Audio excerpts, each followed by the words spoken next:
ரோஹித் சர்மா சொன்ன விஷயம் தான் வந்து ரசிகர்கள்லாம் அவ்வளோ மகிழ்ச்சியாக ஆக்கியிருக்கு. இனிமேல் ரிட்டையர்லாம் கிடையாதுல, ரூமர்ஸ் எல்லாம் எவனும் பரப்பிட்டு இருந்தீங்கன்னா அவ்வளோதான், இது அப்படியே மூவிங் ஃபார்வர்ட் பண்ணுங்க, 27 நோக்கி நகருவோம் அப்படின்ற மாதிரி பார்த்தீங்கன்னா அவர் சொல்லியிருக்காரு. அதே வேளையில் பார்த்தீங்கன்னா நம்ம ஜடேஜாவும் ரூமர்ஸ் எல்லாம் பரப்பாதீங்க அப்படின்னு சொல்லிட்டு ஒரு ஸ்டோரியுமே போட்டிருக்காரு. அவருமே இப்போ ரிட்டையர் ஆகலை. ஒரு ப்ரெஸ் கான்ஃபரன்ஸில் பார்த்தீங்கன்னா நம்ம கோலிகிட்டமே கேள்வி கேட்கப்பட்டுச்சு. அவருமே பார்த்தீங்கன்னா அதெல்லாம் இல்லைங்க அப்படின்ற மாதிரி தான் அவருமே சொல்லியிருந்தாரு. முக்கியமான விஷயம் என்ன அப்படின்னு கேட்டீங்கன்னா, ஐபிஎல்ல முதல் மேட்ச் வந்து பாத்தீங்கன்னா நம்ம சிஎஸ்கேக்கும் மும்பைக்கும் நடக்கிற முதல் மேட்ச் வந்து சேப்பாக்கத்தில் நடக்குது. போன வருஷம் வந்து ஒரு ஃபைன்னால பாத்தீங்கன்னா ஹர்திக் பாண்டியா ஆட முடியாது முதல் மேட்ச்ல. அதே மாதிரி பாத்தீங்கன்னா நம்ம பும்ரா அவர்களும் வந்து விளையாட முடியாது முதல் 2 மேட்ச்ல அப்படின்ற ஒரு நியூஸ்மே வந்திருக்கு. இன்னும் நிறைய இன்ட்ரெஸ்டிங்கான விஷயம்லாம் இருக்கு, நம்ம ஃபுல்லாவே பார்த்தரலாம். ஹாய் மக்களே, நான் உங்க ஷியாம். இந்திய அணி பாத்தீங்கன்னா ஒரு வழியா கோப்பையை வந்து ஜெயிச்சிருச்சு. செம்ம சந்தோஷமா இருக்கு. அது மட்டும் இல்லாம பாகிஸ்தானோட முன்னாள் வீரர் பார்த்தீங்கன்னா அக்தர் ஒரு விஷயத்த சொல்லியிருக்காரு. ஏங்க உங்களுக்கு இப்படி, அதாவது பார்த்தீங்கன்னா நம்ம அணி தான் வந்து இந்த இதே நடத்துகிறோம், அப்படி இருக்கும்போது நம்ம சேர்மனாக இருக்கட்டும் ஒருத்தர் கூட வரவே இல்லை. நம்ம ரோஹித் சர்மா வந்து கப்பை வந்து பார்த்தீங்கன்னா ஜெய்சா அவர்கள் கொடுக்குறாங்க, ஆரோன் ஃபின்ச் வந்து பார்த்தீங்கன்னா கப்பை எடுத்துகிட்டு வந்து வச்சார். இந்த மாதிரி பார்த்தீங்கன்னா எல்லாருமே இருந்தாங்க. இந்த மேட்சை நடத்தினதே வந்து பார்த்தீங்கன்னா ஹோஸ்ட் பண்ணதே வந்து பாகிஸ்தான் தான். நம்ம சார்பாக ஒருத்தர் கூட வந்து ஏன் பங்கேற்கல அப்படின்றத பார்த்தீங்கன்னா நம்ம எவ்வளோ ஆதங்கமாக பேசிக்கிட்டு இருக்கோமோ அவரே சொல்லியிருக்காரு. இது வந்து ரொம்ப பெருமைக்குரிய விஷயம் அப்படின்ற மாதிரி வந்து நிறைய பேர் வந்து அவரை பாராட்டிக்கிட்டு இருக்காங்க. என்ன காரணம், அதாவது வந்து சேஃப்டி பர்பஸ்க்காக வரமாட்டேன் அப்படின்ற மாதிரி சொன்னாங்க. அப்புறம் வந்து 2 பேருக்கு சேர்ந்த ஒரு ஸ்டேடியத்தில் இருக்கட்டும் அப்படின்னு சொல்லிட்டு தான் துபாயில் வச்சது. இப்போ பார்த்தீங்கன்னா நிறைய பேர் வந்து பொறாமையில் பொங்கிட்டு இருக்காங்க. நிறைய பேர் வந்து ரசிகர்கள்லாம் வந்து இந்தியா வந்து வரிஞ்சு கட்டிட்டு திட்டிக்கிட்டு இருக்காங்க. ஒரே ஸ்டேடியத்தில் இவங்க விளையாண்டனால தான், மற்ற எல்லாத்தையும் டிராவல் இருந்தனால தான் ஜெயிக்க முடியல அப்படின்ற மாதிரிலாம் போட்டு உருட்டிக்கிட்டு இருக்காங்க. என்னதான் இருந்தாலும் இந்தியாவோட டீம் எஃபெக்ட் இப்போ தான் பார்த்தீங்கன்னா T20 வேர்ல்டு கப்பை ஜெயிச்சுட்டு வந்திருக்காங்க. அதே கையோட சுட சுட பார்த்தீங்கன்னா நம்ம ஜெயிச்சு காட்டுவோம் அப்படின்னு சொல்லிட்டு ரோஹித் சர்மாவோட தலைமையில் வந்து ஜெயிச்சாங்க. ஃபுல் டீம் எஃபர்ட்னால தான் பார்த்தீங்கன்னா இந்த வெற்றி கிடைச்சிச்சு அப்படின்னே சொல்லலாம். இந்த 100% வெற்றி பார்த்தீங்கன்னா டீமோட எஃபெக்ட்னால தான். ஒவ்வொருத்தரும் பார்த்தீங்கன்னா பேட்டிங்காக இருக்கட்டும் பவுலிங்காக இருக்கட்டும், கேஎல் ராகுல் ஆரம்பிச்சு பார்த்தீங்கன்னா விராட் கோலி எல்லாரும் வந்து ரோஹித் சர்மா, குல்தீப் யாதவ், இந்த மாதிரி ஹர்திக் பாண்டியா எல்லாரும் டீமாக போராடி தான் அந்த கோப்பையை நம்மளுக்கு வாங்கி கொடுத்துருக்காங்க அப்படின்னே சொல்லலாம். அப்புறம் இது முடிஞ்சோடனே எல்லாருக்கும் ஒரு நியூஸ் இருந்துகிட்டே இருந்துச்சு. அதாவது T20 வேர்ல்டு கப் முடிஞ்சோடனே ரோஹித் சர்மா விராட் கோலியும் வந்து ஓய்வு அறிவிச்சிட்டாங்க. இது முடிஞ்சோடனே வேணா பாருங்க 2 பேருமே அறிவிச்சிருவாங்க, கூட ஜடேஜாவும் வந்து அறிவிச்சிருவாரு அப்படின்ற விஷயங்கள் தான் போயிட்டு இருந்துச்சு.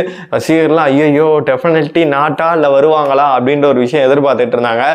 சொன்ன மாதிரியே பார்த்தீங்கன்னா 2 பேருமே வந்து ரிட்டையர்டே ஆகவே இல்லை. பார்த்தீங்கன்னா ரோஹித் சர்மா வந்து சொல்லிட்டாரு, ஏங்க எவங்க ரூமர்ஸ் எல்லாம் பரப்பிக்கிட்டு இருக்குது, இந்த ஃபார்மெட்டில் நான் தொடர்ந்து விளையாட போகிறேன், 27 வந்து வேர்ல்டு கப்புக்கு நான் ஆட போகிறேன், எவனும் ரூமர்ஸ் எல்லாம் பரப்பிக்கிட்டு இருக்காங்க, இருக்க ஃபார்மில் வந்து 200-300லாம் அடிப்பேன், எவனாச்சும் பரப்பாதீங்கடா அப்படியே நிறுத்திக்கங்க அப்படின்னு சொல்லிட்டு பார்த்தீங்கன்னா ஒரு ஹாப்பியான நியூஸ் சொல்லியிருந்தாரு. இன்னொரு செய்தியாளர்கள் சந்திப்பில் பார்த்தீங்கன்னா கோலியுமே வந்து இல்லை அப்படின்ற மாதிரி தான் சொல்லியிருந்தாரு. சரி இவங்க 2 பேர் தான் இல்லை, ஜடு என்னாச்சுப்பா அப்படின்னு சொல்லியிருக்கு. அவருமே பார்த்தீங்கன்னா ரூமர்ஸ் எல்லாம் பரப்பாதீங்க தேங்க்ஸ் அப்படின்னு சொல்லிட்டு இன்ஸ்டாகிராமில் ஒரு ஸ்டோரியை போட்டு விட்டாரு.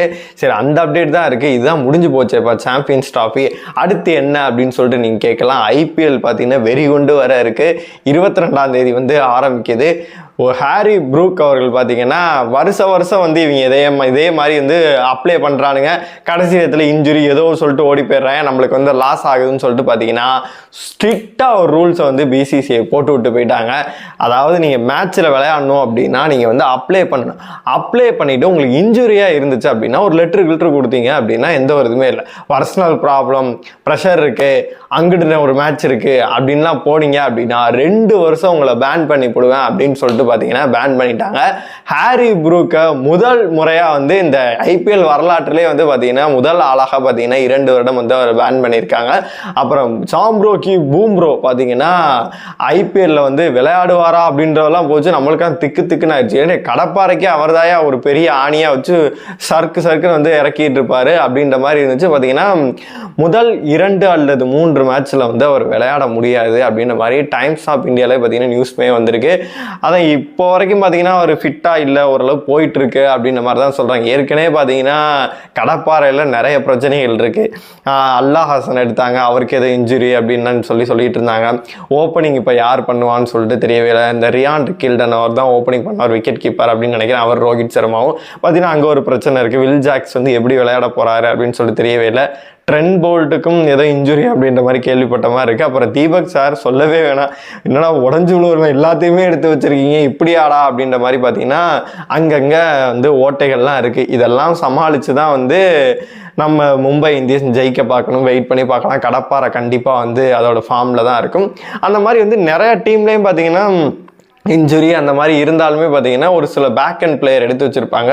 சிஎஸ்கேல மட்டும் பார்த்தீங்கன்னா ஒரு வண்டி லாரிக்கு வந்து பேட்ஸ்மேன்லேருந்து பவுலர்ஸ்லேருந்து எக்கச்சக்க பேர் இருக்காங்க.